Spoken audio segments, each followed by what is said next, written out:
বিজ্ঞানীদের বিজ্ঞানে অঙ্গন বীজি, বিজ্ঞানীদের বিজ্ঞানে অঙ্গন বীজি, এমন খোকা দয়াল নবী খুঁজা পাইবানি, এমন খোকা দয়াল নবী খুঁজা পাইবানি।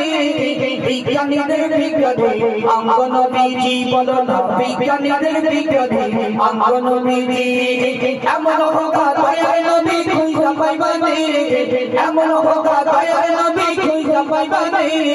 বিজ্ঞানীদের বিজ্ঞানে অঙ্গন বীজি, বলো না বিজ্ঞানীদের বিজ্ঞানে অঙ্গন বীজি। বিজ্ঞানীরা রকেট ছোট চাঁদের দেশে যায়, অঙ্গন বীরকে ছাড়া মেরা শরীর যায়। সুবহানাল্লাহ, আরো জোরে সুবহানাল্লাহ। বিজ্ঞানীরা রকেট চড়ে চাঁদের দেশে যাইতেন, কিন্তু আমার দয়ার নবী, আপনার নবী, দোজাহানের বাদশা নবী করিম সাল্লাল্লাহু আলাইহি ওয়াসাল্লাম, তার বিমান লাগতো না। কেমন ভাবে যেত এর মধ্যে শুনুন।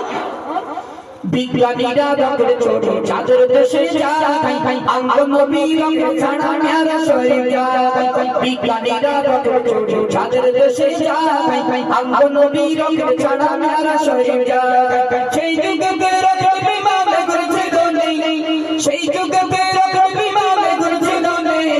বিজ্ঞানীদের বিজ্ঞানে অঙ্গন বীজি, বলো না বিজ্ঞানীদের বিজ্ঞানে অঙ্গন বীজি।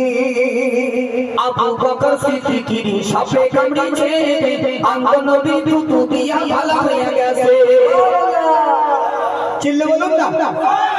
আবু বকর সিদ্দিক রাদিয়াল্লাহু আনহুকে যখন সাপে দংশন করেছিল, আর যারা আলেম ওলামা তো ভালো ভালো জানে, এ আবার একটা হাসি পেয়েছে সমস্যা। চলো, আবু বকর সিদ্দিক রাদিয়াল্লাহু আনহু যখন সাপে দংশন করেছিল, দয়াল নবীর এক ফোঁটা থুতু মোবারক দেওয়ার সঙ্গে সঙ্গে সেই বিষটাকে আমার আল্লাহ পাক আল্লাহ তাআলা পানি করে দিয়েছিল। ভাবুন, সেই দয়াল নবীর থুতু মোবারক, লালা মোবারক কত পবিত্র ছিল, আর আমাদের থুতু মোবারক ভেমরুলি থেকে খারাপ। কেন বলেন?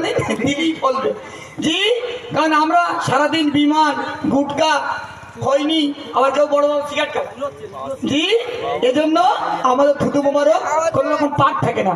সেই নবী থুতু মোবারক কেমন ছিল বন্ধু শোন। আবু বকর সিদ্দিকীর সাপে কামড়েছে, অঙ্গন নবীর থুতু দিয়া ভালো হয়ে গেছে। আবু বকর সিদ্দিকীর সাপে কামড়েছে, অঙ্গন নবীর থুতু দিয়া ভালো হয়ে গেছে। সেই যুগেতে ও জগতে এখন ছিল নেই, সেই যুগেতে ও জগতে এখন ছিল নেই। বিজ্ঞানীদের বিজ্ঞানী অঙ্গন বীজি, বলো না বিজ্ঞানীদের বিজ্ঞানী অঙ্গন বীজি। এমন খোকা দয়াল নবী খুঁজা পাইবানি, এমন খোকা দয়াল নবী খুঁজা পাইবানি। বিজ্ঞানীদের বিজ্ঞানী অঙ্গন বীজি, বলো না বিজ্ঞানীদের বিজ্ঞানী অঙ্গন বীজি। এখানেই গজল আমরা সমর্থন